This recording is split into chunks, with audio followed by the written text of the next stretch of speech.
Bom, gente, uma ótima noite. Estamos aqui em mais uma aula de aconselhamento e orientação em psicologia. E essa aula está sendo gravada de forma que, se você quiser assistir novamente, né, passar para os seus colegas também, né, isso será possível, tá bom? A última aula eu ainda estou editando o vídeo, né, e em breve eu vou disponibilizar o link do YouTube para vocês, tá bom? E hoje nós vamos falar sobre aconselhamento não diretivo, tá? O aconselhamento não diretivo, ele a princípio pode parecer que é algo assim totalmente sem direção, né? Mas na verdade, só o fato de ter uma pessoa diante de nós como terapeutas, de certa forma, ela espera que haja um direcionamento, né? Mas, na ideia do Rogers, qual que seria a nossa postura diante de uma pessoa, né, que nos busca, assim, busca atendimento, né, busca resolver aquele problema, aquele sofrimento que ela está passando, né? Qual que seria a postura mais adequada, né, do terapeuta? No caso, seria ele deixar a pessoa falar livremente, né, e nós vamos valorizar a experiência e os sentimentos que a pessoa traz ali. Então, quando ela traz alguma dificuldade, alguma questão pessoal dela, né, muito difícil, nós aproveitamos então para poder perguntar sobre os sentimentos que ela tem, tá?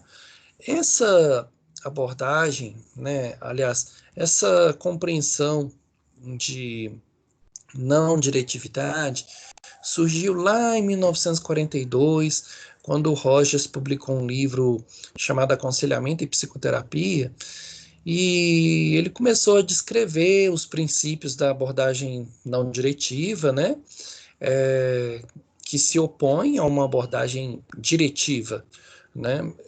Uma abordagem mais diretiva, ela seria aquela que visa mais um diagnóstico, uma prescrição, e é uma abordagem muito marcada por interrogações, né? Você pergunta o tempo todo para o seu cliente. O Rogers não concordava com esse tipo de postura, porque ele achava que isso acabava colocando nessa pessoa algo que é do próprio terapeuta, né? A pessoa acabava não falando o que ela realmente queria falar, ela só respondia as perguntas, né? Então, assim, existe uma diferença, então, do método diretivo para o não diretivo. O método diretivo, né, a definição mais comum do processo, está provavelmente a de que o psicólogo descobre, diagnostica e trata os problemas do cliente, desde que o cliente preste a sua colaboração ativa ao processo. Então,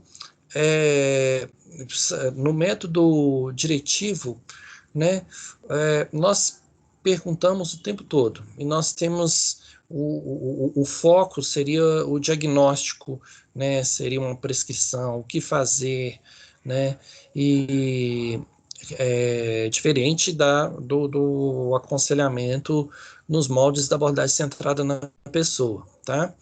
Então, de acordo com o método diretivo, o psicólogo, de acordo com esse ponto de vista, aceita maior responsabilidade na resolução do problema, e essa responsabilidade torna-se o centro dos seus esforços.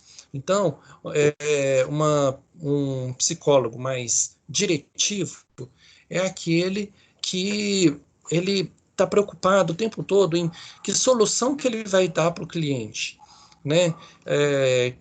Assim, o cliente ele traz uma fala, né, uma situação, e a gente já fica preocupado com qual que vai ser a minha próxima pergunta para essa pessoa, né? Então, esse não é um método de trabalho assim que o Rogers atua, né? Mas é importante a gente entender, né? Existem algumas abordagens que são diretivas, né?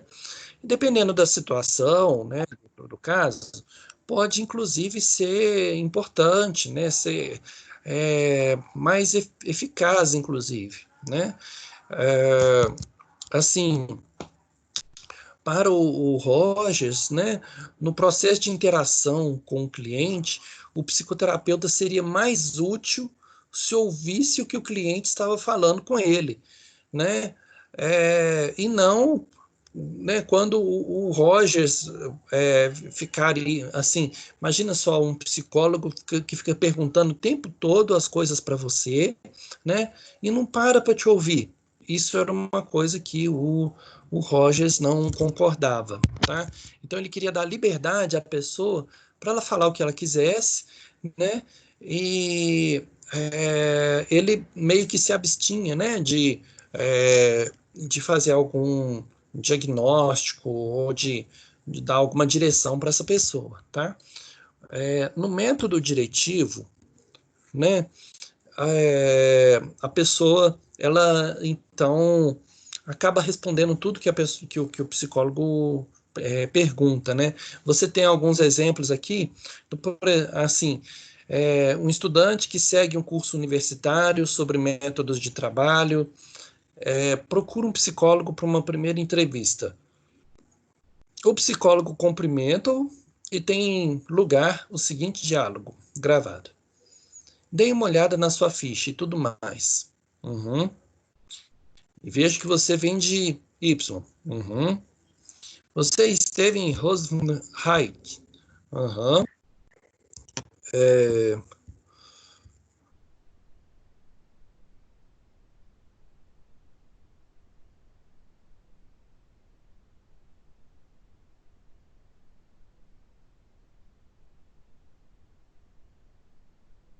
Perdeu o sinal.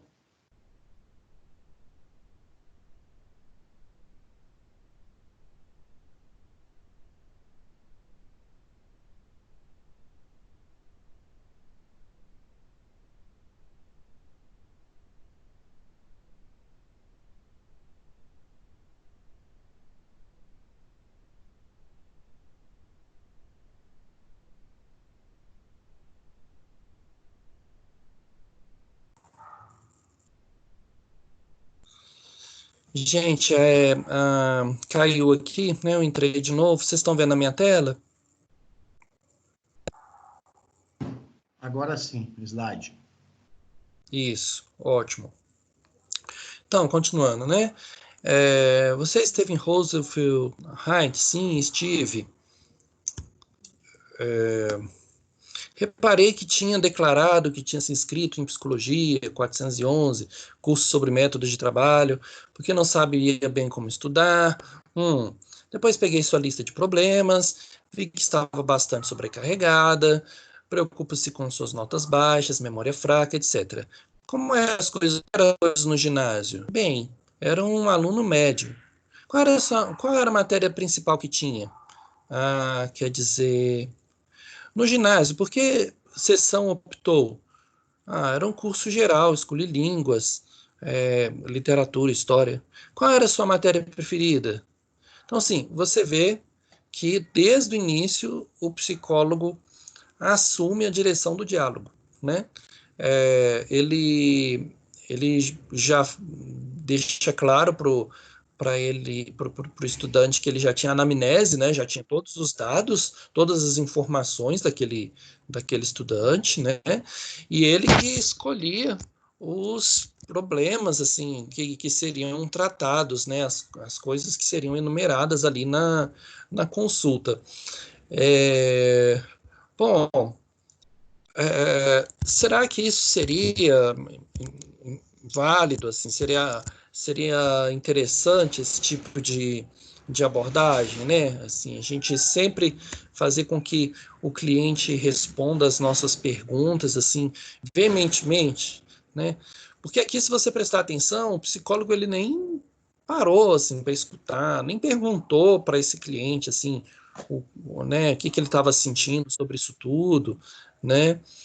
Então, a função do estudante seria responder as perguntas que ele fazia, obtendo desse modo a informação necessária para estabelecer um diagnóstico adequado.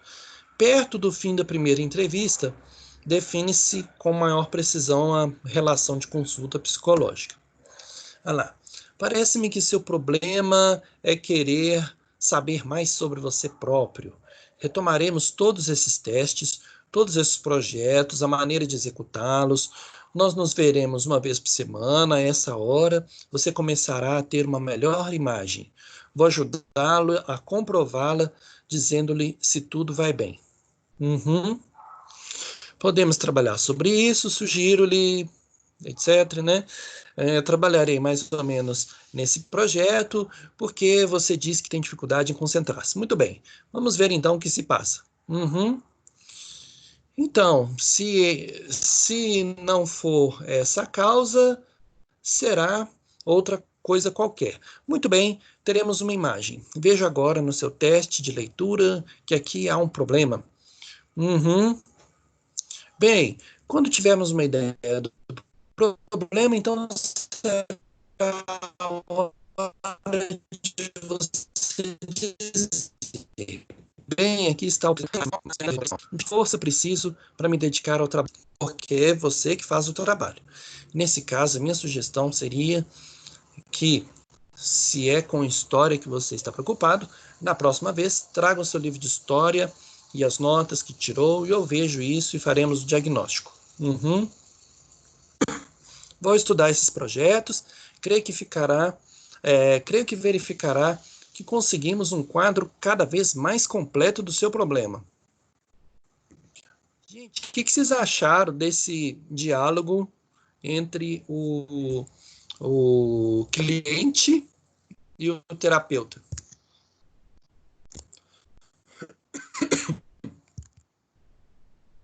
O que vocês acharam, gente? Vocês viram que o cliente ele só fazia né? E parece que o psicólogo ele nem dava espaço para essa pessoa falar, não é verdade?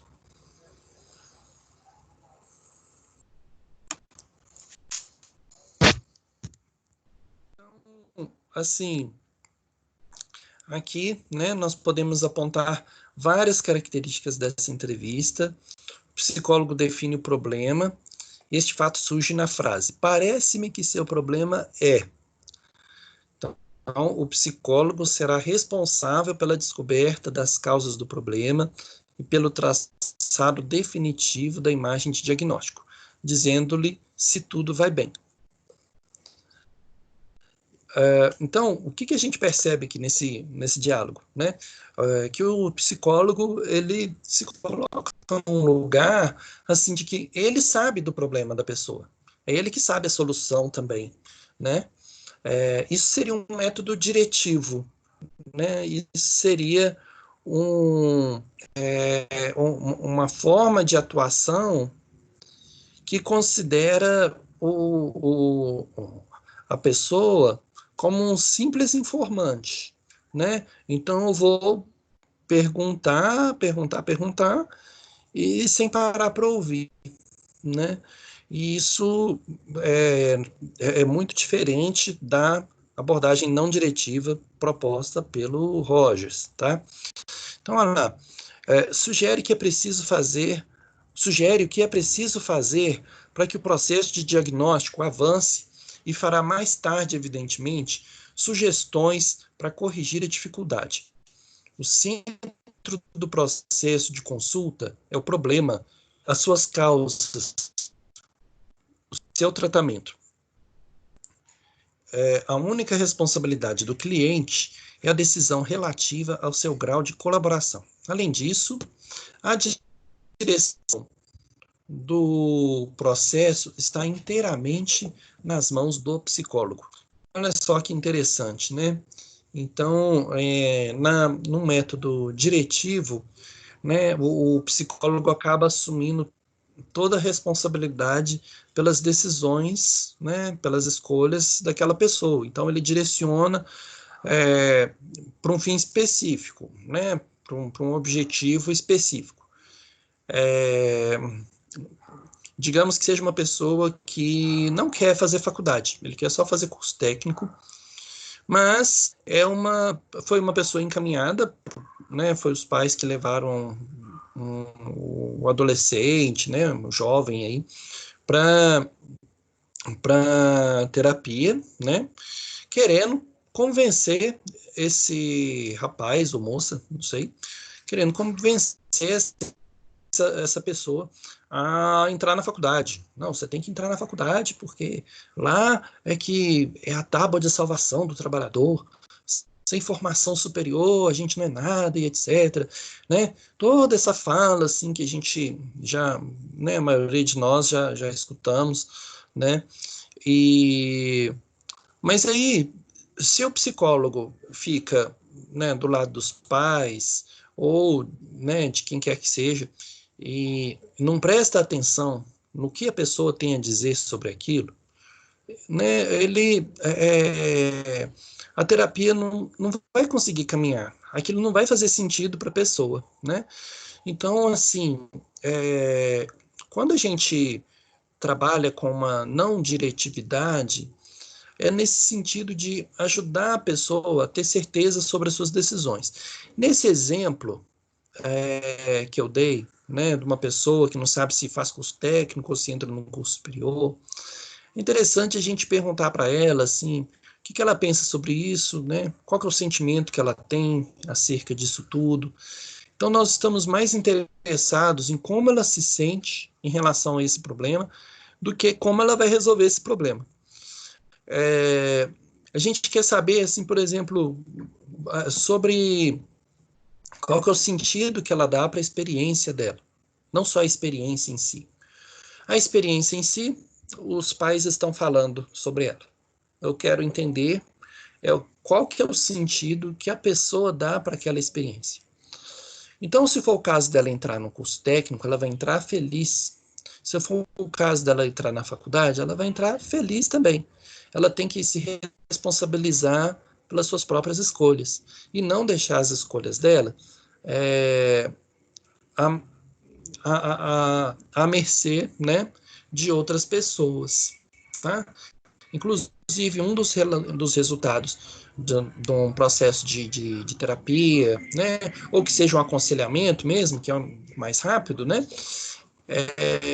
ter essa mudança, é a pessoa ter uma segurança para decidir, né, para tomar essa decisão. Então,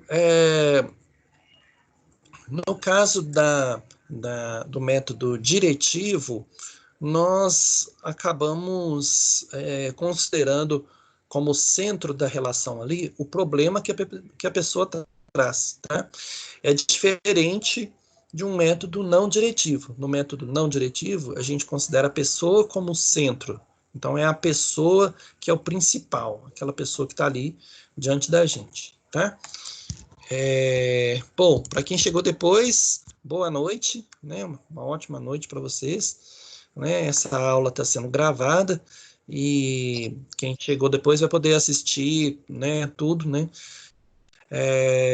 O vídeo anterior eu já assim, comecei a editar, né? Assim que eu colocar no YouTube, eu disponibilizo o link para vocês, para cada um poder assistir também, tá bom? Deixa eu continuar aqui então. Se vocês quiserem comentar alguma coisa, né, talvez pelo chat, ou então, né, falar alguma coisa, o professor pode falar também, não se constranja, tá bom? Vamos seguir então.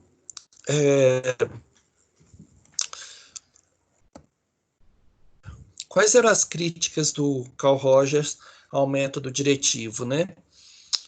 Bom, nós não sabemos se os problemas selecionados pelo psicólogo são as situações em que o estudante realmente quer ser ajudado. Então, se a gente fica só perguntando e não escuta aquele estudante que ele tem a dizer, a gente não sabe se a gente está fazendo a pergunta certa, se ele está abordando a coisa certa.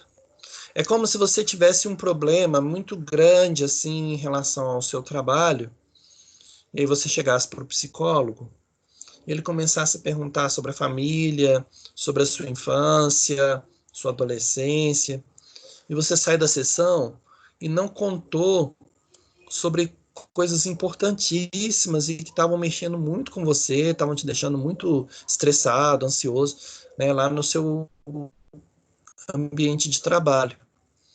Então, assim, será que valeu ter ido à terapia aquele dia?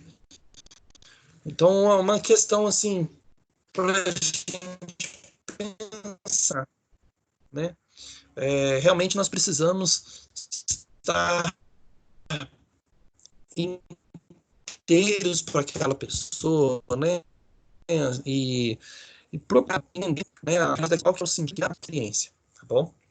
Vocês querem comentar alguma coisa, gente? Alguém que já participou de um processo de terapia ou mesmo de aconselhamento? Se quiserem, pode falar.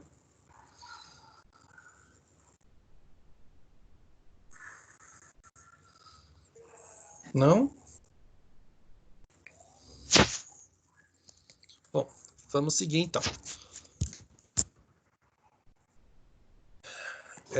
Bom, o segundo ponto, né, que o Rogers coloca como crítica ao método diretivo, é que uma vez que o psicólogo definir os problemas, o estudante aceitará provavelmente essa formulação como sendo o domínio abrangido pela consulta. Então, assim, se o psicólogo fala assim, olha, é porque você tem problema com a sua mãe. Então, aí a pessoa vai falar, tenho um problema com minha mãe. E vai acabar construindo todo um discurso em cima daquilo ali, né? Mas e se não for a mãe? E se for uma carência afetiva que ele tem, a vontade de namorar, casar, enfim. Se for uma questão assim, não, mas o psicólogo já direcionou, né? Vamos falar da mãe, vamos falar da minha infância, vamos falar de outras coisas. Bom, essa é outra crítica do Rogers, então, né?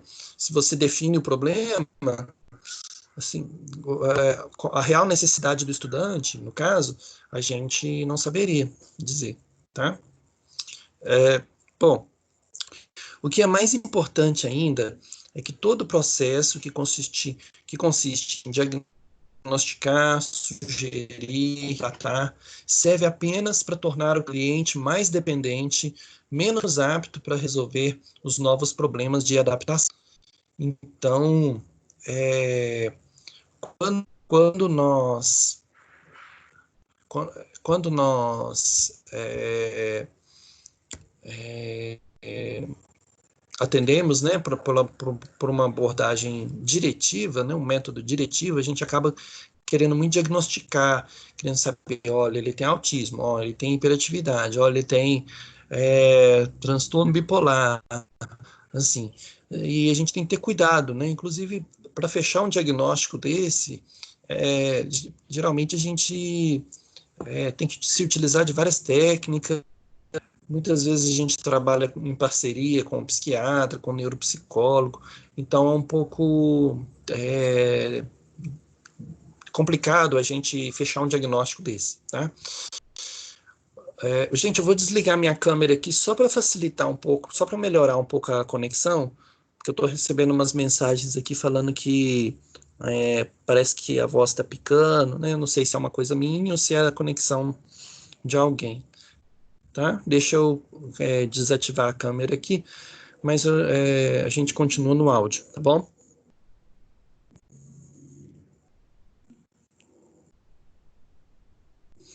Bom, e então, né, nós continuando aqui, né, quais são as características das perspectivas diretiva e não diretiva, né? Bom, os psicólogos mais diretivos são mais ativos na situação da consulta, é a sua maior parte da conversa, é sua a maior parte da conversa. Então, um psicólogo diretivo é assim, e aí, como você tá? Ah, eu tô bem. Tá bem? Bem como? Ah, eu tô bem. Ah, você me falou sobre o seu trabalho na semana passada. Conta mais sobre esse trabalho. Ah, o trabalho foi difícil. Ah, você falou que foi difícil, mas será que não era porque você está chegando muito atrasado e o chefe não estava gostando.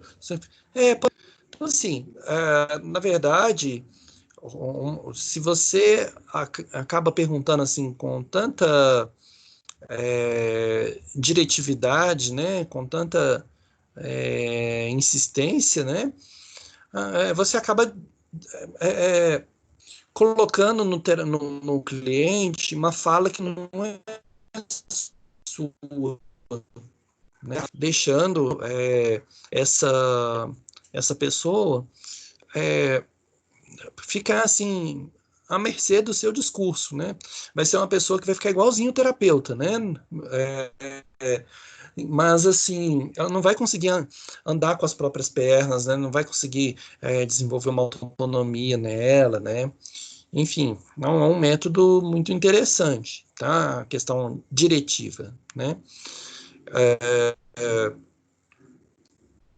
O psicólogo dá cada vez mais oportunidades ao cliente para exprimir suas atitudes em relação a pontos precisos e indica ao cliente os problemas e situações que ele, psicólogo, verifica necessitarem serem corrigidos.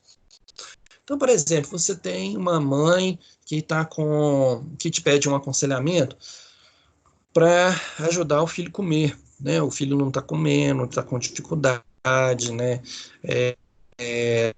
Na hora do almoço, e a mãe tá assim meio que desesperada, fazer essa criança. E aí, ele falaria com ela assim: olha, é, é, é, então faz assim, né? Você tem que fazer comida, comer porque é falta de limite, né? Você precisa forçar ele comer. Outro já falaria assim: não, você não pode forçar de jeito nenhum. A criança tem que ter a liberdade para comer o que ela quiser. Então, se ele quiser uma picanha, né? Então se vira e compra a picanha, mas pelo menos ele vai comer alguma coisa. Bom, são diretivas que, primeiro, a gente não sabe se a pessoa tem condição de comprar uma carne. A gente não sabe se ela tem condição, assim, se tem tempo para ficar de comida, né, fazendo torta de bichinhos, né, com carinhas e tudo mais, para esse menino comer. A gente não sabe nada disso, né? Quem sabe melhor sobre a sua real necessidade, sobre o seu problema, é a pessoa. Então, nós temos que dar oportunidade para a pessoa falar. Então, no caso de uma abordagem não diretiva, né, numa situação dessa, quando a pessoa conta sobre essa dificuldade, né, que a mãe tem de oferecer comida para o menino não come, né, a gente trabalharia em cima dos sentimentos dessa mãe, né, assim, tipo, sim, parece que é difícil a gente preparar a comida, né, com tanto carinho, com tanto capricho, e a criança ainda não reconhece isso, né? Ela não consegue comer. Aí ela vai falar desse problema. Ela vai falar de outros problemas que ela tem também, né? Assim, muitas vezes de uma dificuldade que ela tem de se posicionar em relação a outras coisas da vida, né? Ela vai falar em algum momento que ela nunca chamou essa criança para poder ajudar ela na cozinha, né? Para ser participante com ela, por exemplo, da compra, né? Ir no supermercado junto, né? Então, você acaba descobrindo alguns detalhes assim que você aponta para ela, né? Ah, então quer dizer que ele nunca participou né, de nada assim da vida de vocês, assim, de fazer alguma coisa, de escolher uma fruta, escolher alguma coisa? Não, ele nunca fez isso, não. É mesmo, né? Eu podia fazer isso, eu podia deixar ele fazer as escolhas dele, assim, ser participante no momento que estivesse preparando a comida, né? Pode ser que funcione. Vamos tentar? Vamos. Então, assim, na verdade, você leva a pessoa a pensar algumas alternativas que ela não tinha pensado antes, mas você não força essa pessoa. Você não diz para ela o que ela tem que fazer, né? Você entende a situação difícil que ela está passando e se coloca à disposição, né, para escutar. Isso seria um método não diretivo, tá? Ok? Então, assim, a consulta psicológica de tipo não diretiva, ela é caracterizada pelo predomínio da atividade do cliente, que assume a maior parte da conversação sobre os seus problemas. Então, é o cliente que vai falar sobre os problemas dele, tá? As técnicas fundamentais do psicólogo são as que ajudam o cliente a reconhecer com maior clareza e a compreender os seus sentimentos, atitudes e padrões de conduta, e as que encorajam o cliente a falar sobre eles. E levanta com menos frequência questões precisas para obter uma informação qualquer. Ocasionalmente, fornece informações ou explicações referentes à situação do cliente. Então, há um predomínio da atividade do cliente, então o cliente ele está ativo nesse processo, ele está falando, ele pode expressar as emoções, os sentimentos dele livremente, né, sem julgamentos, tá? As técnicas são mais baseadas na relação, né, com o cliente, né, do que na própria técnica em si, do que um teste psicológico, enfim, tá? A gente pode, por exemplo, na abordagem centrada na pessoa, a gente pode utilizar o teste? Pode, né? A questão é que o teste não deve ser o principal, né? Ele pode ser um complemento. Mas de que adianta o teste se você não conhece a pessoa? Se você não consegue conversar com ela, se aprofundar em outros assuntos, né? Por exemplo, você aplica um teste de inteligência a alguém, você tem informações sobre o raciocínio dela, né, o raciocínio abstrato, né, capacidade de raciocínio mecânico, abstrato, numérico, verbal, né? Então, assim, você consegue identificar essas coisas. Mas e o contexto dessa pessoa, né? Como é que é? Como é que é na casa dela, né? Será que ele tem condições assim de alimentação? Ele tem uma rotina em casa? Como que é? Né? Ele mora num lugar assim que ele se sente seguro? Como que é isso, né? Então é importante assim, para além de um teste psicológico que você aplica, você entender a história dessa pessoa, quem que é essa pessoa que está ali, né? Então, isso a gente consegue, né, através de uma entrevista do tipo não diretiva, né, a gente consegue perceber, né, muitas coisas, né, muitos detalhes que apenas num teste ou, assim, um questionário de autorrelato, assim, isso não seria capaz de, de nos dar informações precisas sobre aquela pessoa, né. Então, algumas características de uma entrevista não diretiva seriam essas, né? Então, o entrevistador deve ouvir quem fala de uma forma paciente, amigável, mas inteligentemente crítica, tá? O entrevistador não deve demonstrar nenhum tipo de autoridade, então você não assume aquele lugar assim de eu que sei sobre a sua vida, né? Você não sabe nada, não. Né? Eu que tenho condições de te dar as soluções para o seu problema. De jeito nenhum, gente, nós não vamos fazer isso. A gente não pode assumir esse lugar de autoridade assim.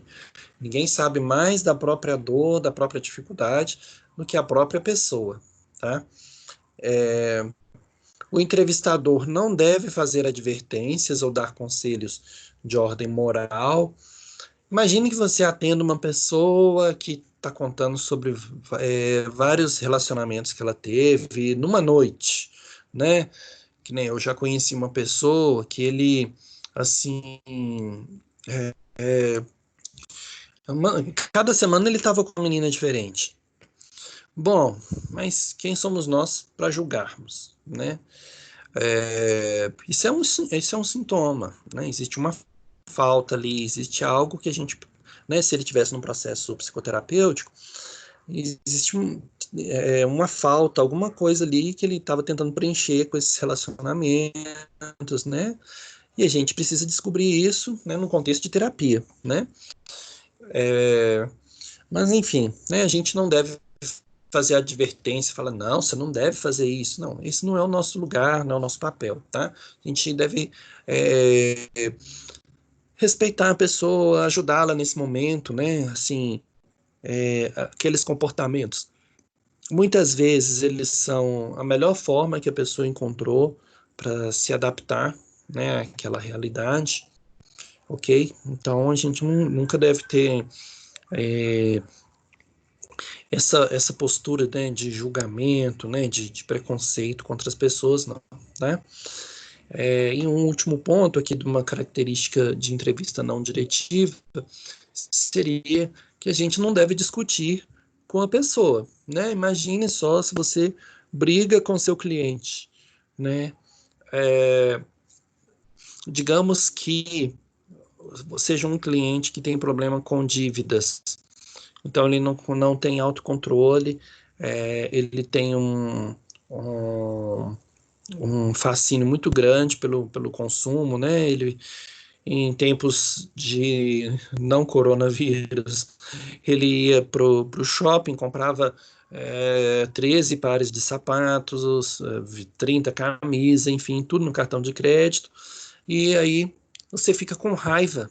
Você fala assim: como você pode gastar metade do seu salário comprando isso e tal? Imagine você como psicóloga ou psicólogo dele, né? Ele foi ali buscar um aconselhamento. Olha, como me livrar das dívidas? Como é, ter uma educação financeira, né? O que eu faço? O que eu posso fazer? É, e imagine só você brigar com uma pessoa, falar assim, você não pode, você tem que quebrar seu cartão de crédito. Olha,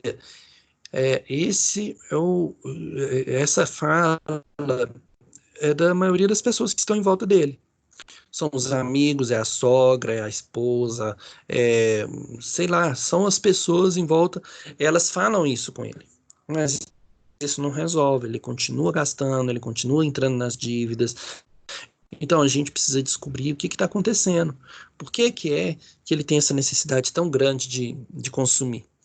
Qual que é o raciocínio que ele tem, por exemplo, antes de efetuar alguma compra? E depois que ele compra, o que passa na mente dele 5 minutos depois? Então, assim, a gente precisa entender o contexto dessa pessoa, né, fazer alguns questionamentos para ela, mas sempre focado na experiência e no sentimento que ela tem em relação àquilo. Então, você pode virar para essa pessoa e falar com ele assim: realmente deve ser muito difícil não ter controle sobre os nossos impulsos, né? Você acaba comprando, né, quando você não pode. E aí fala sobre aquela experiência que é difícil realmente, tal. Assim, você demonstra uma atenção, né? Você está entendendo aquilo que a pessoa está tentando ser, tá? Então, a gente nunca deve brigar com a pessoa, tá? Então, assim, o entrevistador, ele deve fazer perguntas nessas condições, né? Se a sua pergunta ajuda a pessoa a se expressar melhor, aí você faz esse tipo de pergunta. A sua pergunta ajuda essa pessoa a estar mais aliviada, né, em relação às suas ansiedades, aos seus receios, né? A sua pergunta, ela faz com que essa pessoa se sinta valorizada nas suas ideias, nos seus sentimentos, as suas intervenções fazem com que ele se sinta até mais estimulado a expressar os sentimentos, as dificuldades dele. Você conduz essa discussão, né, num ponto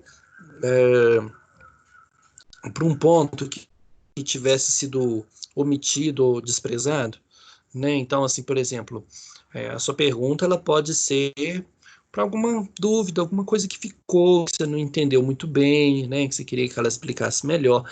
É até bom a pessoa explicar melhor, porque quando ela fala, ela organiza o pensamento e ela tem uma ela tem condição de chegar a alguma resposta assim, mais claramente, assim, mais fácil. Então, falar sobre o problema é importante, né? Falar sobre ele 2, 3 vezes, assim, não tem problema nenhum, né? A maneira que a pessoa vai colocando aquilo ajuda ela a se organizar mentalmente, tá? E nós vamos analisar também as informações implícitas, né? Se for aconselhável. Então, se você percebe que existe algo ali nas entrelinhas, né? Digamos que seja uma pessoa que trouxe uma situação de agressão doméstica, alguma situação assim bem grave, e aí ela não teve condições de te falar aquilo, né? Ela não teve coragem, né? De mexer nessa ferida, né? Que afinal é muito dolorosa, muito angustiante, e aquilo ficou, né, nas entrelinhas. Você deve avaliar, por exemplo, qual que é o momento de falar sobre aquilo, sobre aquele assunto, tá? É, talvez a pessoa fale até com você assim, olha, eu não estou preparada para falar disso, né? Na hora certa eu te falo, né?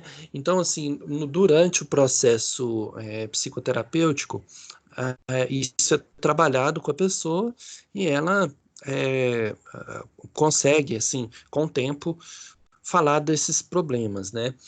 É, então, assim, o que nós devemos fazer, né? Nós devemos estimular a liberdade dessa pessoa. Então, o melhor guia é o cliente, o caminho mais seguro para as questões importantes, para os conflitos dolorosos, para as zonas que a consulta psicológica pode tratar de forma construtiva, é seguir a estrutura dos sentimentos do cliente, tal como ele os exprime livremente. Então, a gente tem que dar liberdade para essa pessoa falar desses conflitos, dessas situações difíceis, né, de uma forma construtiva e cada vez que a gente deixa, né, que a gente dá essa liberdade para essa pessoa, mais ele vai se sentir livre para falar sobre outras coisas mais profundas, tá?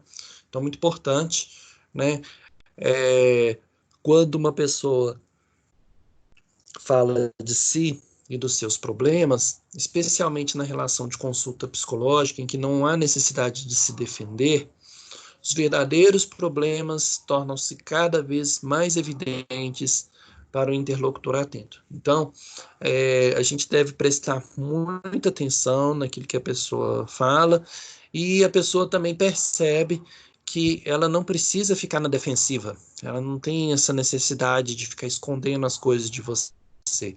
Ela pode ser sincera, afinal, você já deixou claro para ela que tudo que for dito ali no consultório vai ficar ali mesmo, né?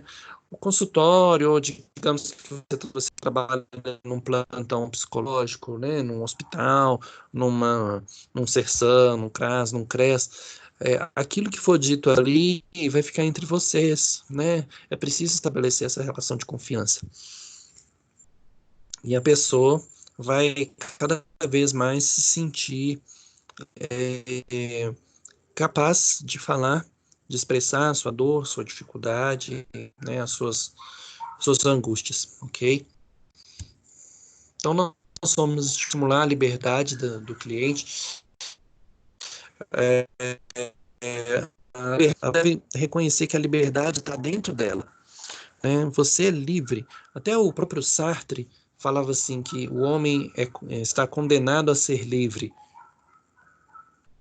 Ele fala que está condenado a ser livre porque é, nós só não somos livres para não escolher. O próprio fato da gente não escolher já é uma escolha, né? Então, nós devemos desfrutar dessa liberdade, né? A gente deve desfrutar de uma liberdade, assim, de sermos nós mesmos, né? A pessoa ela deve reconhecer que ela tem a liberdade dentro dela mesma. E ali, né, no contexto do consultório, né, naquele contexto que você está atendendo essa pessoa, você dá para ela a oportunidade dela decidir sobre a própria vida, né, dela arcar com a responsabilidade das suas próprias escolhas, né, e dela entender que, assim, por mais difícil que esteja uma situação, ela pode, é, ela pode desfrutar de uma liberdade, né? A liberdade é o que nos estrutura, né? O fato de você poder ser você mesmo, né? E fazer suas coisas, você assume a sua liberdade assim como um valor fundamental da sua existência, né? Então, a gente assume a nossa própria ação, os nossos gostos, nossas escolhas, né? Então, quando você atende uma pessoa ali pela abordagem centrada na pessoa, né? Nesse contexto de aconselhamento, né? é, você, ou mesmo no contexto de psicoterapia, você está dando liberdade para ela ser ela mesma, né? Até mesmo, por exemplo, na psicoterapia infantil, né? Quando a criança chega, ela deve perceber que tem liberdade de ser ela mesma ali. Ela pode ser ela mesma, ela tem liberdade de brincar, de se expressar, de conversar com você, ou até mesmo de ficar calada, né? Às vezes as pessoas acham que no consultório, a pessoa só deve falar, né? Mas às vezes é o momento dela, né? De ficar em silêncio também, de refletir, de se escutar, e a gente deve respeitar esse espaço da pessoa, tá? Bom, eu vou mostrar para vocês alguns tipos de respostas, né? Aos sentimentos e a resposta ao conteúdo da pessoa. A habilidade mais difícil de conseguir na consulta psicológica talvez seja a arte de estar vigilante para responder aos sentimentos que vão sendo expressos, em vez de prestar atenção unicamente no unicamente ao conteúdo intelectual. Vejamos um exemplo a seguir. Não escrevi aos meus pais sobre nada disso. No passado não me ajudaram de maneira nenhuma sobre esse aspecto, e se eu puder mantê-los de fora, eu farei isso. Mas há um pequeno problema com as notas que é preciso explicar. Elas não são boas. Eu não sei como vou explicá-las, sem lhes contar tudo isso. Refere-se à situação emocional que, segundo disse, complica seus problemas. Você me aconselharia a falar-lhes do problema? Aí o que o psicólogo fala com ele? Fala assim: espero que me diga um pouco mais do que pensa sobre isso. Vocês veem que ele não deu uma resposta para a pessoa, né? Não, realmente você deve contar para seus pais. Não, olha, você tem que contar, porque senão você pode se sentir culpada. Não, não, ele não falou nada disso. Ele falou: olha, me fala mais sobre isso. Me fala mais o que você pensa sobre isso, tá? Pois bem, eu penso que sou obrigado, porque etc, né? Ele fala ali, aí o psicólogo fala assim: trata-se de uma situação que tem realmente de enfrentar. Então vocês percebem que ele não dá a resposta para a pessoa, mas ele valoriza como que a pessoa vivencia aquilo, né? Qual que é o sentimento que ela expressa. E aí ele fala assim: olha, é uma situação que você tem que enfrentar, né? Tipo, tá chamando a responsabilidade para essa pessoa, né? Para a escolha dela, né? Aí o cliente fala assim: sim, não há meio de contorná-la, mesmo se as coisas seguissem no caminho devido, porque eu já fui reprovado em ginástica não fui simplesmente, fui negligente sobre esse aspecto. Ora, eles sabem que não se pode ser reprovado em ginástica a não ser por negligência. Vão perguntar por quê. Aí, olha o que o psicólogo responde. Ele fala assim: será muito difícil para você explicar. Então, é um nível de atenção que nós temos que ter para o nosso cliente, pessoal, que assim, a gente não responde essa pessoa no sentido de falar assim, não, você tem que falar, porque quem não é autêntico não consegue ser autêntico por muito tempo, um dia eles vão descobrir, e aí depois como é que você vai fazer, tal. Não, a gente não dá esse tipo de diretiva para a pessoa, né? A gente entende essa situação que é complicada para ela, e só fala assim, olha, será muito difícil para você explicar. Aí o cliente fala assim, sim, ou não sei se não me considerarão de certa maneira, culpado. Penso que sim, porque foi isso que sempre fizeram no passado. Diziam, a culpa é sua. Você não tem suficiente força de vontade, não está interessado. Essa é a minha experiência passada, né? Dessa maneira, eu lhes disse que tinha melhorado sobre esse aspecto, que estava bem no último trimestre, mas de fato eu não estava muito bem, estava mesmo pior. Aí tem uma pausa. Pensa, aí o psicólogo fala assim: pensa que não serão compreensivos e que o condenarão pelos seus fracassos. Olha só, gente, que tipo de intervenção. Quero que vocês prestem atenção nesse tipo de intervenção. Por quê? Porque é algo que é muito diferente do que a gente vê por aí, né? As pessoas, de certa forma, elas querem respostas e elas buscam isso, né? Elas têm uma necessidade muito grande, assim, de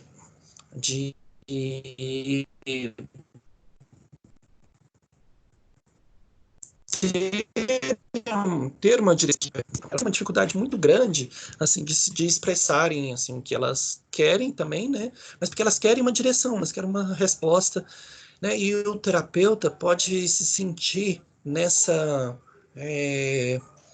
obrigação, assim, de falar alguma coisa, né? De dar uma resposta, mas a gente tem que ter o cuidado, né? A gente, inclusive, tem que respeitar o silêncio dessa pessoa, né?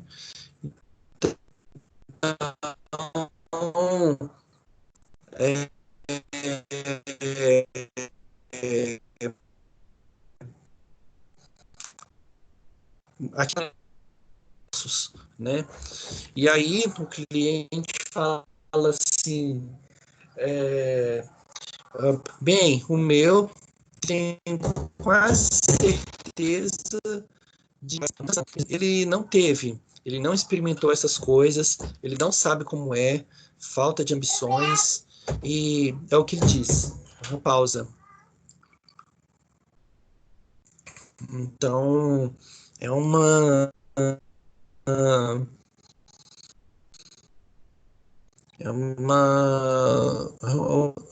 um exemplo, essa postura não diretiva do psicólogo, tá?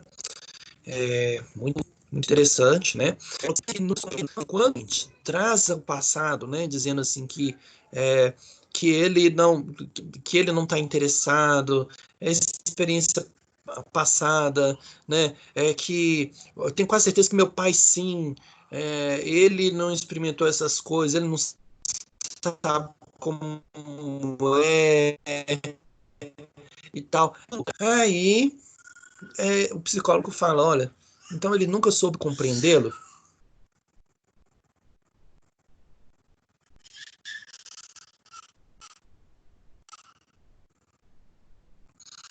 Não, não pense que ele seja capaz disso, porque eu não, sim, eu me senti desiludido com ele durante certo tempo. Agora ultrapassei essa fase, já não me sinto desiludido, mas envergonhado. Penso que eu problema. Aí tem uma pausa. Aí o psicólogo espera um pouco, né? Você não sai perguntando para ele, não. Você respeita aquele silêncio. E aí você diz para ele, olha, sente que ele não é muito bom. Observe que é um tipo de intervenção que ela não é muito incisiva. Ela não está demandando, ela não está fazendo tantas perguntas para essa pessoa. Na verdade, ele está tentando ser compreensivo com ela, ajudar essa pessoa a se escutar, a entender qual o sentimento que é esse, né? Aí o cliente responde assim, bem, foi ele que me mandou estudar, mas algumas palavras inteligíveis, como tem pena de dizer isso, mas essa é a minha opinião. Penso que ele contribuiu muito para formá-la. Aí o psicólogo responde: foi uma coisa que sentiu profundamente durante muito tempo. Então, assim, você vê que ele se sente desiludido com o pai, né? Aí o psicólogo faz a intervenção, né? Falando assim, então sente que ele não é muito bom. E aí o cliente reconhece, bom, foi ele que me mandou estudar, mas eu tenho pena de dizer isso, né, é a minha opinião. Penso que ele contribuiu muito para formá-la, né?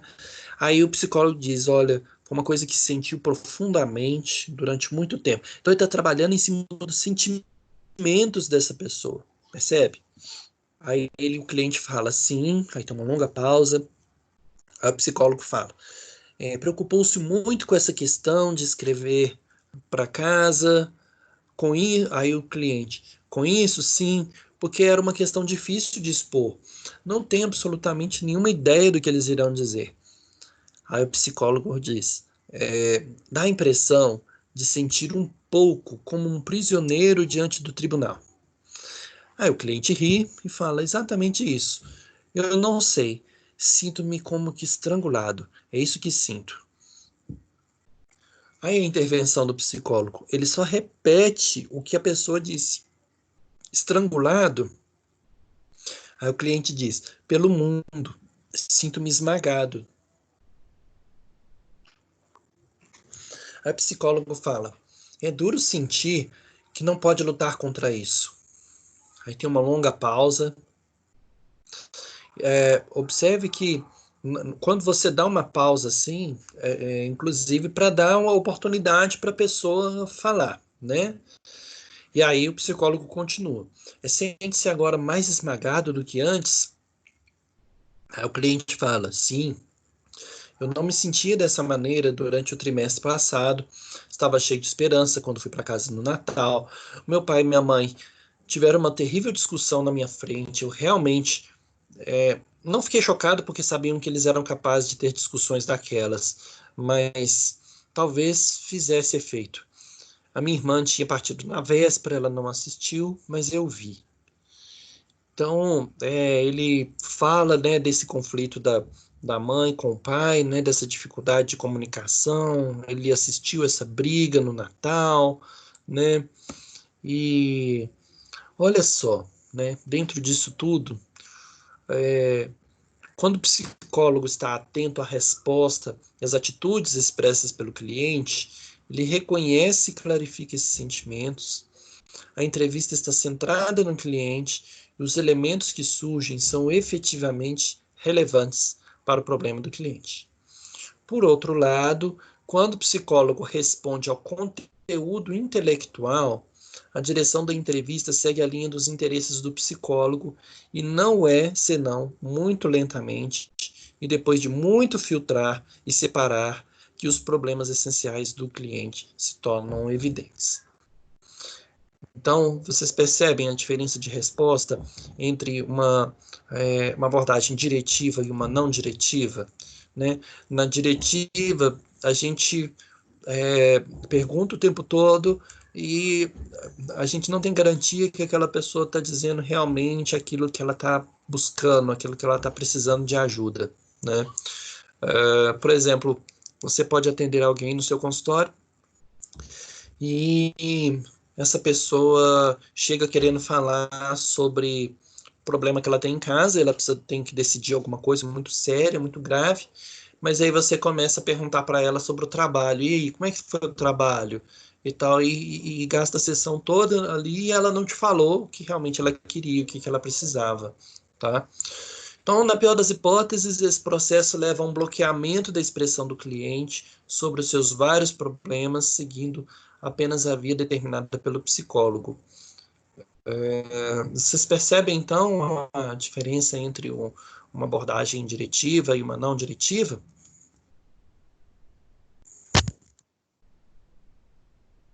Sim, Daniel. O que vocês estão achando disso tudo, gente? Vocês gostaram do exemplo? Eu gostei do exemplo. Essa forma de a diretiva não atuar dessa forma, mas ela existe, né? Você acabou de falar para nós que ela existe, que ela recebe crítica. Mas Sim. existe algum momento que se usa a diretiva? Existe algum caso, algum segmento aí que vai se usar? Uhum. Existe. Existe? Existe. Então, assim, por exemplo, a gente tem na psicologia, na teoria cognitivo-comportamental, por exemplo, uma certa diretividade, né? Então, assim, o que acontece? Né? Digamos que eu queira é, tra tratar uma ansiedade de uma pessoa pela teoria cognitivo-comportamental. Ela já é mais diretiva, sim, tá?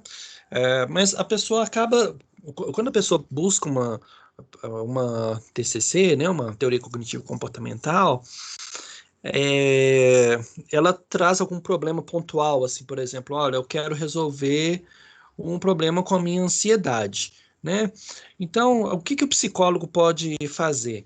Ele pode falar assim, olha, primeiro nós temos que identificar, né, o que que tem causado ansiedade em você, né? Então nós temos que detectar o perigo, né? Temos que imaginar esse perigo, essa situação que faz com que você se preocupe, né, com doença, com segurança, né? Notícia no jornal, né? Todas essas coisas que causam ansiedade em você. Nós vamos detectar tudo isso, tá? É, o próximo passo, né? Nós vamos transformar esse perigo em catástrofe, né? Então, por exemplo, se alguém não for muito simpático com você numa reunião, você vai achar que o problema é com você, não é com outra pessoa, né? Se uma mancha escura aparecer em você, na sua pele, isso não, isso vai ser um câncer. Então, assim, uma catástrofe, né? Aí uma outra, além disso, nós vamos tentar controlar a nossa ansiedade, controlando as coisas que estão à sua volta. Então, por exemplo, se a sua mão entrar em contato com uma sujeira, você vai correr para lavar, porque aquilo pode causar alguma infecção, algum problema, né? Então, de certa forma, o psicólogo, o que que ele faz? Ele vai dando algumas direções. Ó, você vai identificar o problema, você vai transformar aquilo em catástrofe. Na verdade, por quê? Para tentar fazer com que a pessoa perceba o tanto que ela tem maximizado os problemas para ela, né? E aí o que acontece? Durante a semana, ela vai monitorar os pensamentos dela no sentido de verificar quais foram os momentos que ela sentiu ansiedade, o que que causou essa ansiedade e tudo. E aí a gente vai trabalhar isso nas sessões. É, não é que seja errado ter uma diretividade. A questão é que, para o Carl Rogers, essa diretividade acabava impedindo da pessoa trazer algo que era dela mesma. Entende? Então, assim, por exemplo, Entendi. um- uma técnica, por exemplo, da TCC, né, que é a cognitivo-comportamental seria, por exemplo, identificar as nossas crenças centrais, né? Então, assim, tentar, por exemplo, talvez abandonar uma necessidade de controle que a gente tem, né? Porque a falta de controle, de certa forma, gera ansiedade, né? Tentar entender, tipo, normalizar as consequências, né? Então, tipo, o alarme falso não seria a mesma coisa que a realidade, né? Então, a gente tem que procurar entender assim quais são os alarmes falsos, né? Tipo, a gente não morre de obsessão, de pânico, de preocupação ou de medo, né? A gente é natural ficar exausto por conta de uma situação difícil no trabalho, né? E, enfim, tentar abandonar uma necessidade de controlar toda a situação. Seriam algumas técnicas da TCC, né? E são técnicas assim até interessantes, né? Pode até funcionar e funciona. A gente tem resultados assim comprovados mesmo cientificamente. A TCC ela é muito útil em vários problemas, tipo na própria questão da ansiedade, transtorno síndrome do pânico, assim, ela é muito efetiva nesses casos, sabe? O que o Carl Rogers coloca a questão do aconselhamento não diretivo é que se eu quiser fazer uma abordagem, uma atuação plenamente assim, diretiva, o problema disso é o não escutar a pessoa, né? Eu sempre me colocar, né, assim, colocar o meu posicionamento na frente, né? Não deixar aquela pessoa ser ela, tá? Então, esse seria um problema. E aí, por exemplo, no caso da TCC, né? Eu posso avaliar racionalmente o meu medo, né? Eu posso construir uma hierarquia do medo, né? Assim, tipo, quais seriam os custos, as vantagens e as desvantagens, né? De eu ter um determinado tipo de pensamento, né? Então, ela trabalha muito a questão assim dos pensamentos, né? Os seus pensamentos centrais, enfim, né? Então, é diretivo, né? Uma outra forma de diretividade seria, no caso, por exemplo, a psicanálise, né? Ela teria uma abordagem assim, mais diretiva também em termos, né? Ela dá liberdade para você falar tudo que você quer, assim, tudo assim sem nenhuma restrição, né? Mas, por outro lado, existe algumas questões assim deterministas, né? Então, tipo, você traz alguma coisa lá para o seu psicanalista e ele já vai logo interpretando, né, o que pode ser a sua relação com seu pai, com sua mãe, enfim. A pessoa está querendo trazer alguma coisa assim do presente, né, que ela está sofrendo agora, e o psicanalista está querendo perguntar para ela sobre como que foi a infância, né? Então, isso é uma das coisas assim que gera crítica a, a, a esse tipo de abordagem, né? Porque, assim, na verdade, a, o aconselhamento, né, proposto pelo Carl Rogers, ele, ele, ele falou sobre isso lá em 1942 com um livro chamado Aconselhamento e Psicoterapia, tá?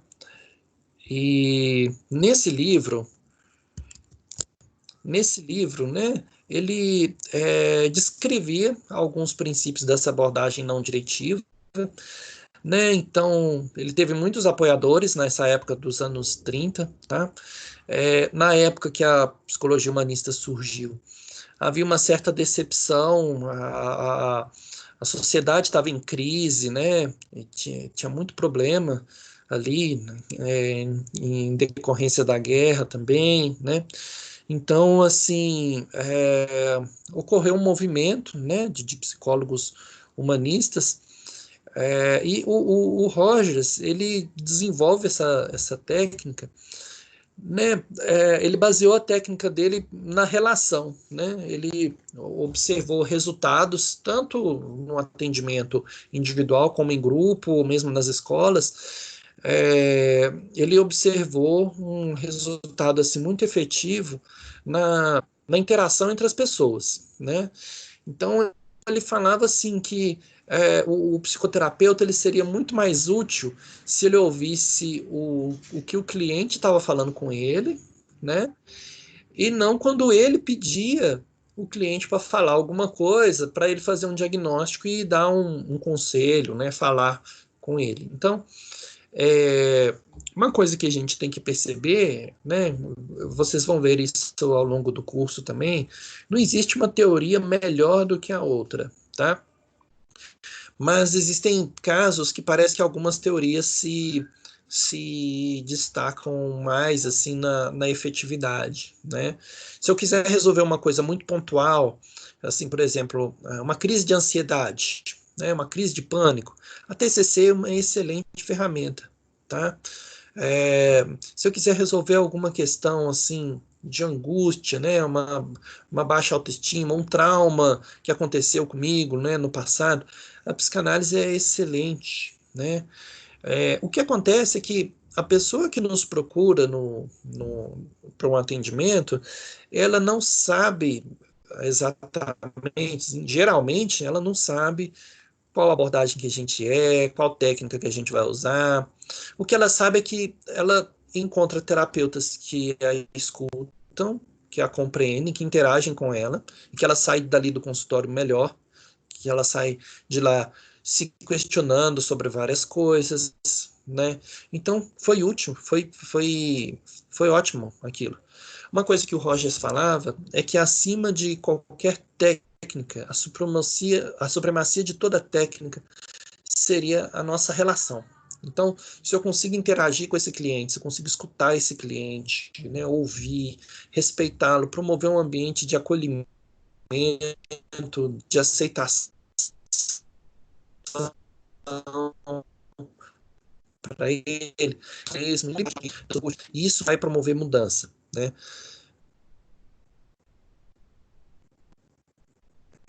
Todas as abordagens, essa noção, essa clareza, ter uma empatia com esse cliente. Só que no caso da abordagem centrada na pessoa, proposta por Rogers, ele inclusive se utiliza disso como uma técnica mesmo, né? O fato de você ser empático, né? De você entrar no mundo do cliente, enxergar a realidade dele com os próprios olhos do cliente, isso já seria a técnica, tá? Então, assim, para o Rogers, no caso, né, o que acontece? Nós damos à pessoa o direito de ser psicologicamente independente e de avançar para alcançar sua própria integridade psicológica, né? Nós damos direito nessa pessoa ser ele mesmo, né?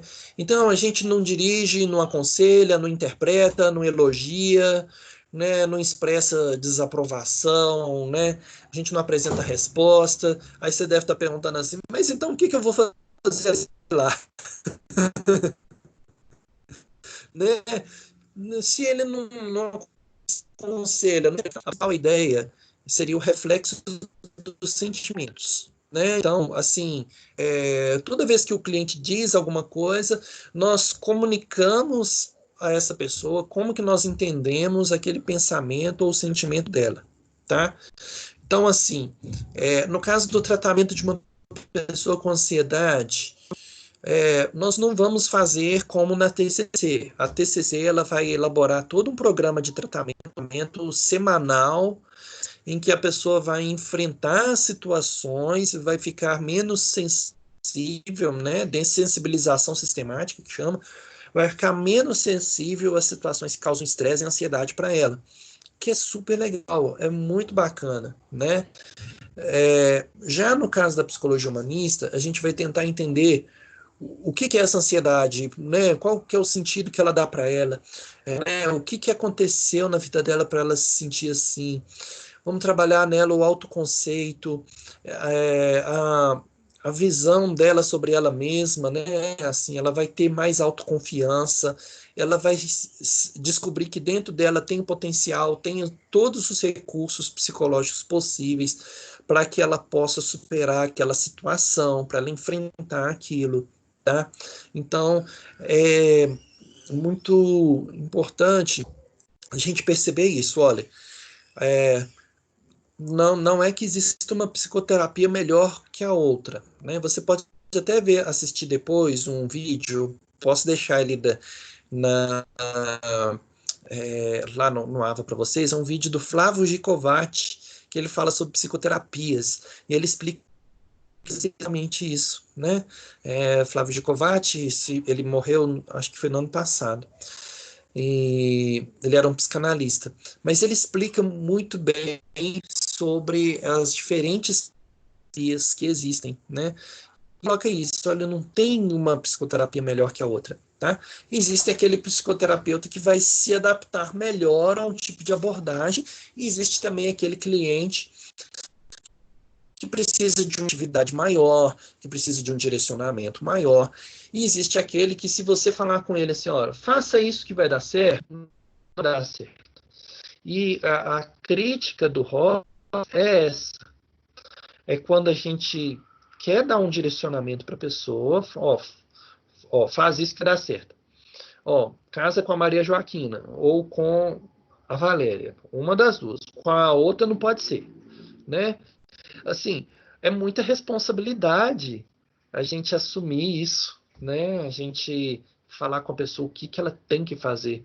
A pessoa chega, eu não sei se eu faço o curso de engenharia elétrica ou engenharia aeroespacial, né? Eu não sei, né? O que eu devo fazer? Bom, para nós darmos um aconselhamento para a pessoa, voltado para orientação profissional, o que a gente deve fazer? A gente tem que empoderar essa pessoa, a gente tem que trazer conhecimento para ela, informações sobre profissão, ajudar ela a identificar se ela está madura para decidir aquilo, né? Quais são os recursos que ela tem, né? Recursos cognitivos mesmo, né? E qual que é a visão que ela tem sobre ela mesma atuando naquela profissão, né? Então, a gente leva a pessoa a pensar sobre a realidade dela, sobre o sentimento, sobre a experiência dela, né? Mas a gente nunca fala com ela assim, faz engenharia elétrica, ou faz engenharia aeroespacial, porque isso aqui é bom, né? Não, a gente não dá esse tipo de diretriz, compreende? Sim. Sim. Uhum. Sim. Bacana. Daniel, Sim, pode falar. só, na verdade, fortalecendo tudo isso que você está falando. É só a gente não esquecer, né, que é uma abordagem focada na pessoa, né? E numa pessoa que é capaz de aprender, que tem dentro dela capacidades. Então, seria incoerente até se fosse diretivo, né? Uhum. Exatamente, né? Porque a pessoa que tem que chegar na resposta, porque senão aquilo não vai ser significativo para ela, né? Vai ser uma coisa assim que eu determinei. Imagina eu virar para alguém que está reformando a casa e falar assim: aqui, você tem que pintar a sua parede de azul, porque azul que é bonito, né? Marfim, isso é coisa do passado, branco, do passado. Você tem que pintar de azul. Ué, o gosto é da pessoa, ela que tem que escolher, não é verdade? A gente não pode simplesmente dizer para as pessoas o que elas têm que fazer. Aquilo tem que fazer sentido para ela, né? Ela tem a capacidade, eu tenho que acreditar que ela tem a capacidade de escolher. Isso. Exatamente.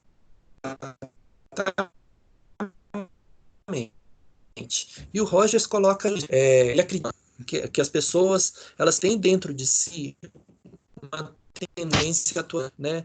Então, a pessoa tem dentro de si a tendência a se desenvolver, né? Como que isso é diferente do aconselhamento diretivo, né? Quando a gente fica dando tanto de perguntas diretas, né?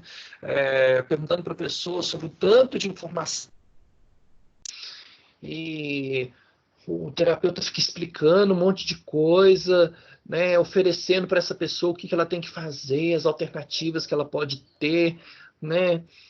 A pessoa ela não vai construir dentro dela a resposta, né? Ela não vai estar segura, por mais que ela escolha alguma coisa, se aquilo foi baseado na opinião do terapeuta, pode não dar certo.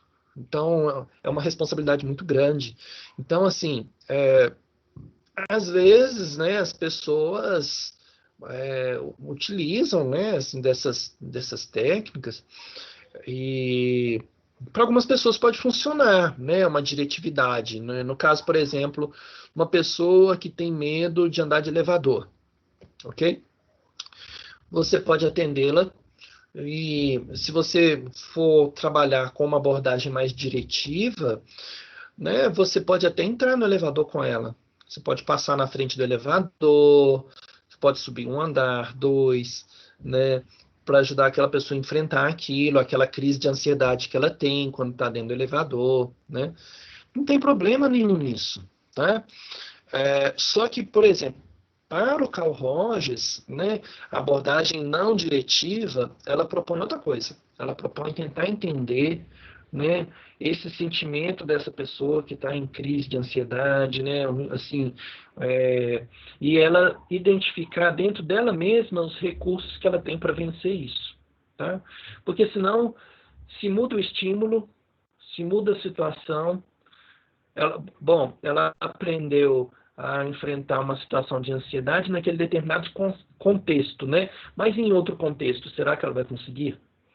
E é isso que o Rogers coloca, assim, que a pessoa tem que identificar nela essa força, né? Essa capacidade para resolver os próprios problemas. E aí, independente da situação, do estímulo que tiver, ela vai reconhecer isso, né? Por quê? Porque ela se conhece mais, ela tem, né, essa noção de quem é ela realmente, de que ela pode desfrutar de uma liberdade que está dentro dela, ela é a própria liberdade, ela tem a liberdade dentro de si, ela precisa se utilizar dessa liberdade, né?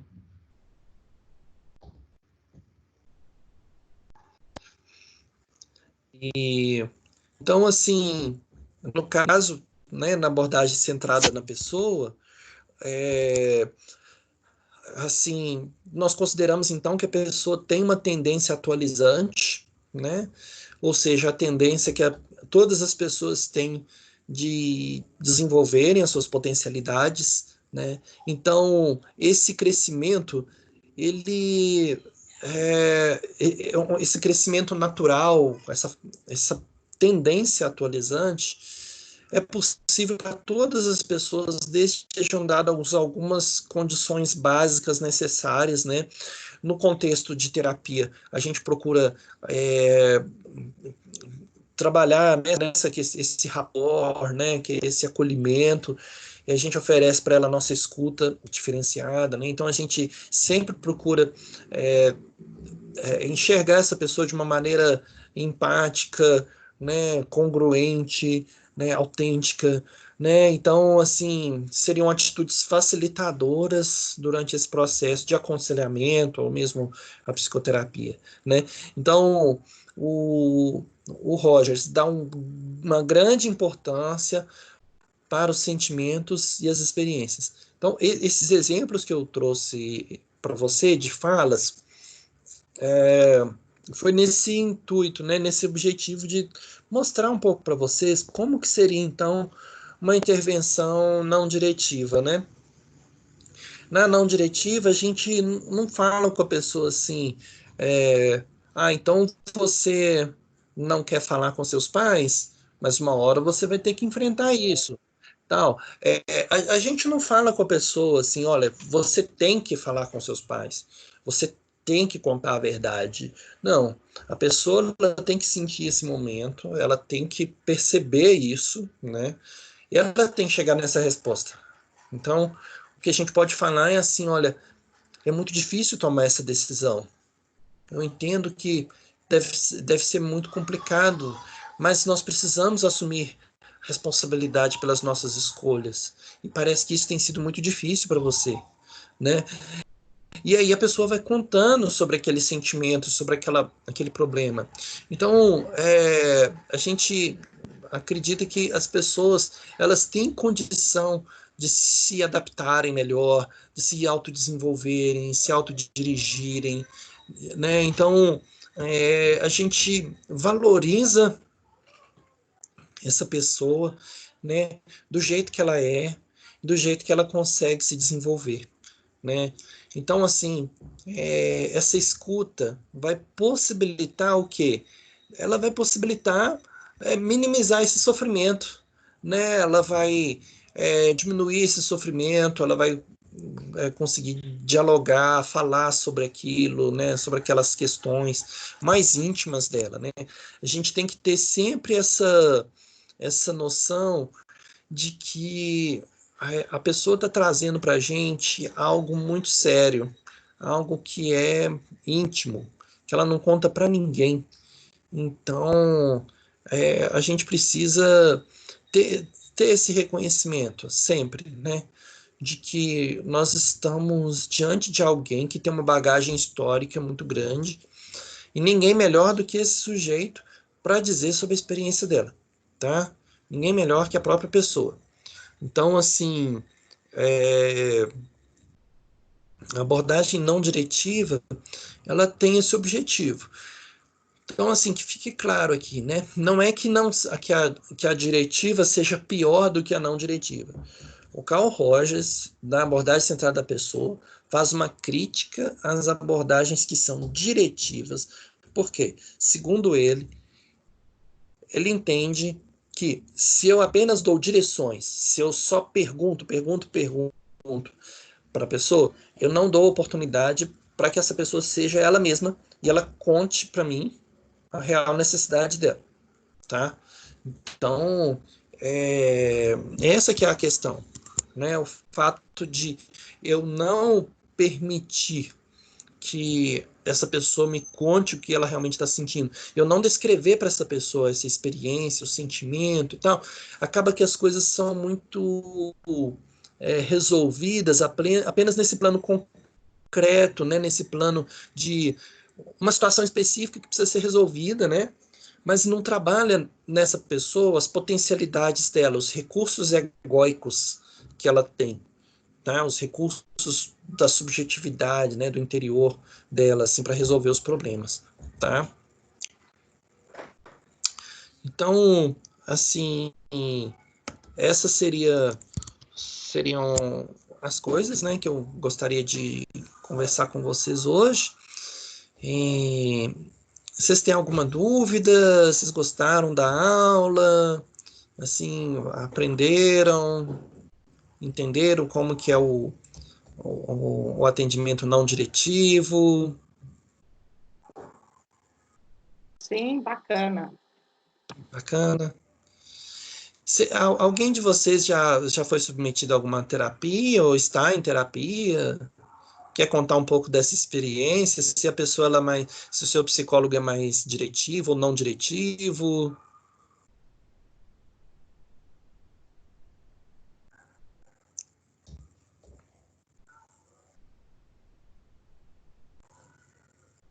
Não?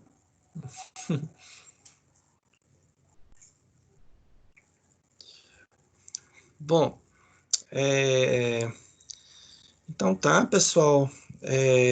Bom, sobre os trabalhos de vocês, né? Eu já li, já lancei nota. Eu depois vou publicar mais materiais para vocês no AVA também, né? Eu estou devendo algumas gravações, né? Mas é porque eu tenho que editar o vídeo e colocar o link no YouTube. Eu acho que fica melhor para vocês, fica mais fácil de vocês acessarem, tá? Aí todo mundo que não tiver assistido às aulas, vocês falem com essas pessoas, pode dizer. Você vai disponibilizar no YouTube quando, sabe me dizer? Essa semana. Entendi. Aí você vai mandar o link para representantes de turma? Então, geralmente eu mando para as representantes e salvo no AVA também, tá? Ah, entendi. Então vai ser das duas formas. Vocês têm acesso ao Google Classroom também? Vocês têm o código? da disciplina lá, que eu posso colocar lá também. Aí a gente salva em 3 lugares. Representante de turma, AVA e o Google Classroom. Vocês têm? Ótimo. Esse daí eu não tenho, não. Esse tal de Tem Google. não? Esse aí que você falou, não tem, não. Deixa eu pegar o código para você aqui. Eu já te falo. Só um minutinho. Tá. Classroom. Porque aí eu salvo nesses 3 lugares e aí facilita a vida de todo mundo, né? Você vai ter acesso à informação, né?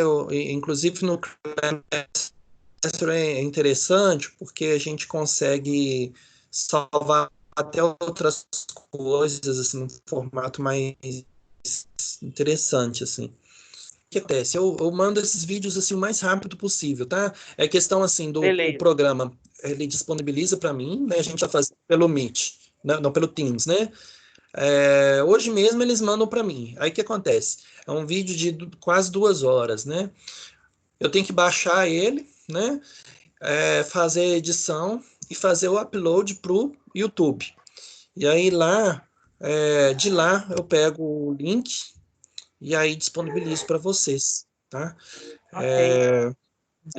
Deixa eu passar para vocês. Google Classroom seria o Google Sala de Aula, né? A gente já tem várias pessoas aqui, né? Se você não está, por favor, entre na disciplina, tá? No Classroom.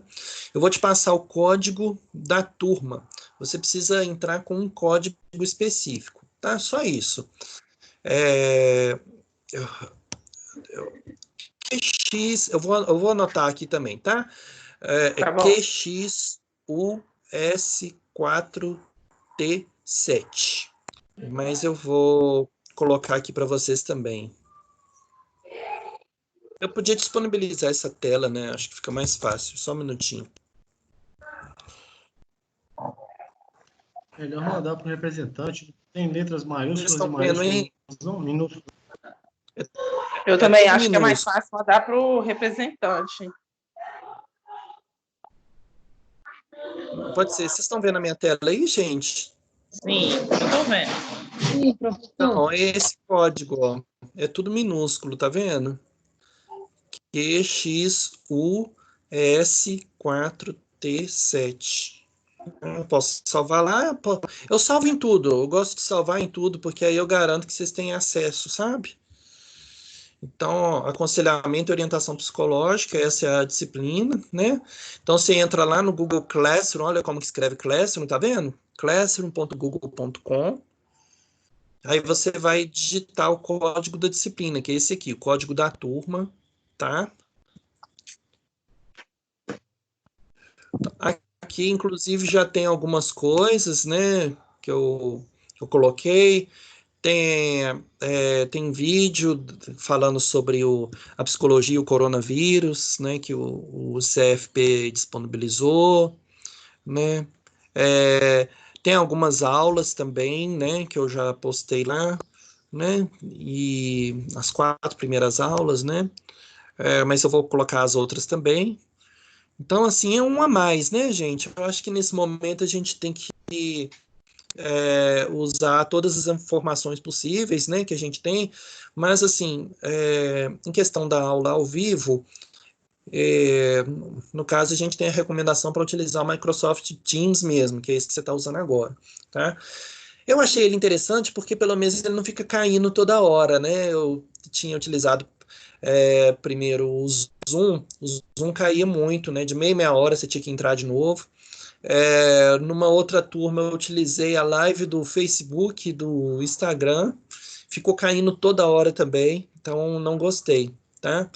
Esse Teams eu achei bem legal, bem bacana mesmo, tá bom? E vocês anotaram qual? Então, Sim. Tem. ótimo, maravilha. Bom, gente, então é, é isso, né? Eu vou editar esse vídeo, né? E assim que eu tiver, E tem alguém aqui que está assistindo um turno, tipo, não está nem no terceiro, nem no nono período? Porque se tiver, precisa que envie essa informação para essa pessoa também, né? Essa pessoa precisa entrar em contato. É importante, gente, que todos vocês façam o acesso lá no AVA, né, lá no sistema. Olha, se você vê, por exemplo, que você não está conseguindo entrar no AVA, a gente precisa entender por que isso está acontecendo, né? Porque senão não vou conseguir lançar nota para você depois. Então dá uma olhadinha nisso, tá bom? Acessa lá o AVA, se você não conseguir, já tenta resolver isso logo, tá? No mais, gente, o que vocês precisarem, pode contar comigo. Entre em contato com o representante de turma ou comigo mesmo. Você pode mandar mensagem para mim lá pelo Google Classroom, tá bom? Se quiser mandar mensagem até pelo Facebook, eu não tenho problema nenhum de no Facebook, tá? Daniel Marcos. E assim, vamos nos ajudar nesse momento. No mais, gente, que é muito importante que vocês se cuidem também, tá? Eu estava lendo um estudo sobre os impactos psicológicos, né, diante da quarentena, um estudo que saiu na revista The Lancet, é uma revista britânica, né? E eles falando assim das consequências psicológicas assim são muito graves, né? As pessoas vão começar a ter estresse pós-traumático, depressão, irritabilidade, angústia, ideação suicida. Então a gente está vivendo um momento muito delicado, é importante.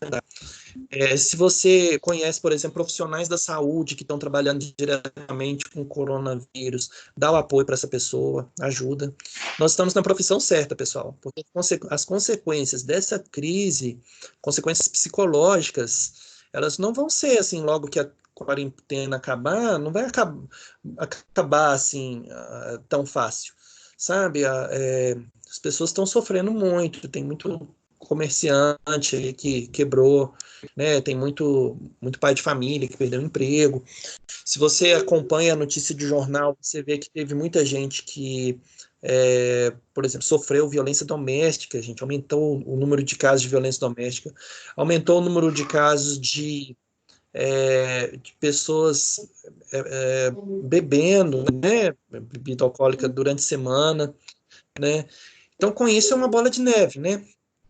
A bola de neve, então a gente está numa situação difícil que a gente precisa mesmo, assim, estar atento a tudo que está acontecendo.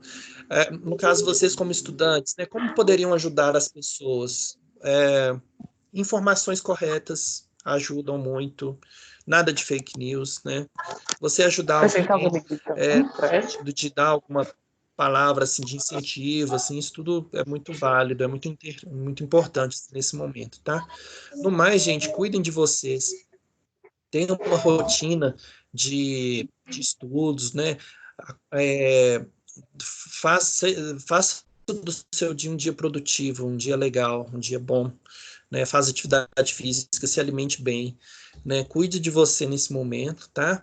Eu espero revê-las em breve, tá? Tô com saudade de vocês todos, né? E aqui no online é o que a gente tem, né? Ainda bem que a gente tem esse recurso ainda, né? Mas nada se compara à aula presencial, né, gente? Eu sinto falta mesmo de vocês, tá? Mas contem comigo para o que precisar. Vocês têm meu e-mail, já tem já tem a Google Sala de Aula lá, o Google Classroom. Vocês podem mandar recado para mim por ali também. Se quiser mandar recado pelo Facebook, tá? Também não tem problema nenhum. Pedir a representante para falar alguma coisa comigo, beleza. Bom, minha rotina tem sido assim, eu dou aula para 13 disciplinas, né, Pitágoras e outra faculdade também, né, e entre dar aula e gravações, e edição de vídeo, e planejamento de aula, e cuidar de família, né, também, e dormir, comer, etc. Basicamente, eu estou dormindo 4 horas por noite. Então, assim, 4, 5 horas por noite. Então, é muito pesado. Parece que é muita pressão, muita coisa. Mas assim, se você me mandar alguma mensagem, alguma coisa assim, eu vou fazer o possível para responder o mais rápido possível, mas a questão é que o ritmo de trabalho está muito intenso mesmo, tá? E aí, mas conto com a colaboração de todos e todas, né? Vocês podem contar comigo também para o que precisar, tá bom? Tamo junto nessa caminhada e espero que vocês tenham gostado da aula.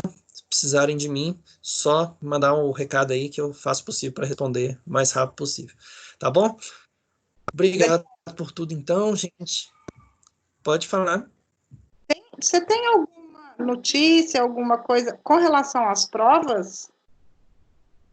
Olha, hoje nós tivemos uma reunião e vocês vão receber um comunicado em breve, tá? Sobre isso. É, na verdade, o que acontece? Nós vamos manter o calendário, só que vai ser de uma forma diferente. Você não vai ter a prova em si, né? Você vai ter uma atividade avaliativa, tá? Que pelo que eu entendi na reunião, vai valer como a oficial 1, né? E isso, cada professor vai determinar o tipo de atividade que ele vai dar, tá? Então, assim, a gente vai ter na semana que vem, assim, na semana que vem eu devo dar essa atividade para vocês me entregarem na outra semana, entendeu? Então, assim, é importante, inclusive, que vocês avisem os colegas que não estão acompanhando a Ava, não estão acompanhando as aulas, assim, porque eles vão ter o que seria a substituição dessa primeira prova, né, que é uma atividade avaliativa. Aí cada professor vai fazer de uma forma diferente. Uns vão pedir uma resenha de um texto, outros vão pedir um questionário, tá? Então, alguns vão pedir algum relatório de alguma coisa. Então, assim, cada professor vai fazer de uma forma, tá? Então, mas assim, vocês vão ter um prazo para fazer isso, tá bom? Vai ser com consulta, tá? E outra coisa que eles falaram lá na reunião é que vai ser individual, tá? Não vai ser em grupo, não, viu? Mas, assim, foi esse posicionamento que eles passaram para a gente hoje, tipo, agora, né? 6 horas da tarde que eu tive essa reunião, tá bom? Então, assim, foi esse o posicionamento. Então, semana que vem, então, vocês vão receber, né, algumas diretrizes, assim, sobre alguma atividade avaliativa e que isso vai ser feito até na outra semana, tá? Então, de forma que a gente está meio que tentando seguir esse calendário para você para a gente não ir dando conteúdo e você não ser avaliado em relação a isso, porque senão vai juntar 2 provas, né? Sim. Então, o que acontece? Na semana que vem, então, vocês recebem uma atividade, né? Com um prazo para vocês responderem isso, né? Para vocês fazerem, tá bom? E aí, o que acontece? A gente ainda não tem informações sobre a Oficial 2. A gente ainda não sabe como que vai ser, tá? Mas se tiver que fazer alguma coisa, aí eles vão nos comunicar e eu passo para vocês, né? Se vai ter que ser nesses moldes também. A grande preocupação do curso, de uma forma geral, né, dos coordenadores, é principalmente com as disciplinas que são mais práticas, né? Que vai ter que ter um calendário específico para isso, tipo os estágios, né? A galera que está no estágio, né, assim, tá numa situação um pouco mais difícil, porque tem a rotina de cada um do estágio também, né? Assim, tem as pessoas que trabalham, que estudam, né? E aí, como é que se vai ter uma disponibilidade assim para poder fazer o estágio? A questão é que, por exemplo, o próprio Conselho de Psicologia entende que o estágio tem que ser prático. Você tem que estar no campo para fazer o estágio, né? Então, assim, você pode ter, sim, as orientações teóricas, né, assim, supervisão, uma aula, mas a prática de estágio é fundamental para a formação do psicólogo, né, aí isso aí não tem nem que ver, né. Mas aí, futuramente, né, a gente vai ter essas informações assim, mais claras. Eu acho que está tudo muito... a gente está sofrendo aos poucos, né? Então, vamos resolver um dia de cada vez. Então, amanhã, assim, a semana que vem. Então, a gente vai ter essa Semana Santa agora, né? Esse feriado, né? E aí a gente vai ter, assim, uma semana de atividade avaliativa, que vai substituir a sua oficial 1, tá? E aí, mas ela vai ser num formato totalmente diferente, né? Por quê? Porque cada professor vai decidir como que vai fazer isso, né? Então é importante que todos acessem o sistema, que estejam atentos, né, aos recados aí dos professores. Se tem algum aluno achando que tudo muito tranquilo, gente, não tá. Vamos correr atrás, vamos estudar, vamos tentar assistir às aulas. A gente está se dando, assim, a gente está fazendo o melhor que a gente pode, assim, para que vocês não sejam prejudicados nesse tempo. A gente sabe que é difícil, né, é complicado, mas podem contar conosco. Pelo menos eu falo por mim, vocês podem contar comigo para o que precisar, assim, de apoio mesmo, para ajudar vocês, tá bom? Beleza? Beleza, obrigada, Daniel. De nada, tamo junto, gente. Tá? Eu me coloco mesmo no lugar de vocês, assim, porque é mais do que uma abordagem, né, que eu trabalho, é mais um jeito de ser mesmo, né? Eu me coloco no lugar, eu sei que esse momento não é fácil, tá? Mas contem comigo, tá bom? E então, semana que vem eu devo dar eu vou dar, né, alguma diretriz para vocês do que a gente vai fazer, né, que eu vou considerar como avaliação, né? Que eles não chamam de avaliação, porque a pessoa vai ficar se preocupando, não, avaliação, uma prova. Não deixa de ser uma avaliação, né? Mas vai ser com um caráter bem diferente, porque você vai poder fazer consulta, você vai poder é, é, ter um prazo, né, para responder isso, né? Enfim, né? É isso. Eu recebi uma mensagem aqui, deixa eu ver rapidinho. Só um minuto, pessoal.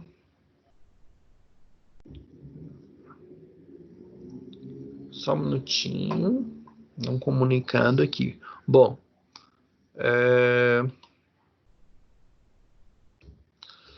sim, então vai ser assim, né? Semana que vem a gente já comunica com vocês, né? Sobre essa atividade, né? E a gente, então, de 13 a 17 de abril, a gente vai comunicar e orientar as turmas sobre a avaliação e enviar essas atividades de avaliação da Oficial 1 para vocês, tá? Isso vai ser postado no AVA, tá bom? E aí, nós vamos. Aí, na outra semana, né, de 20 a 24 de abril, então, vai ser a nossa oficial 1, só que vai ser com esse caráter diferente, assim, você vai ter um formato diferente, assim, dessa avaliação. Então, você já vai receber ela, tudo como que vai ser na semana que vem, e na outra semana você já entrega, tá? Beleza? Então, basicamente vai ser isso. A informação que eu tenho, né? Se eu souber de mais alguma coisa, eu já falo com vocês também, tá? É importante, gente, que todos vocês acessem lá o AVA, né? E acessem também lá o Google Classroom. As informações ali parecem são mais fáceis de serem visualizadas, né? Então, acessa lá no Classroom também, né? Vocês já tem um código. Pode facilitar a nossa comunicação também. Tá bom? Mas querem falar mais alguma coisa? Né? O microfone está aberto.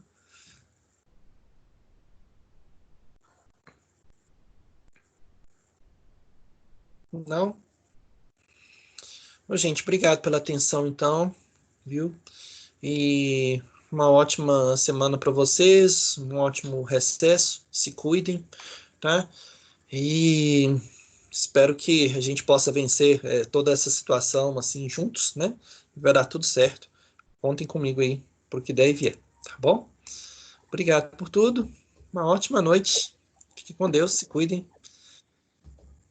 Tchauzinho. Obrigada, você também. Por nada. Obrigada, professor, para você também. Obrigado, valeu, valeu, Nada, galera. gente. Boa noite. Valeu. Precisar de qualquer coisa, é só falar, viu, gente? Não fica sofrendo sozinho, não. Fala comigo aí, tá bom?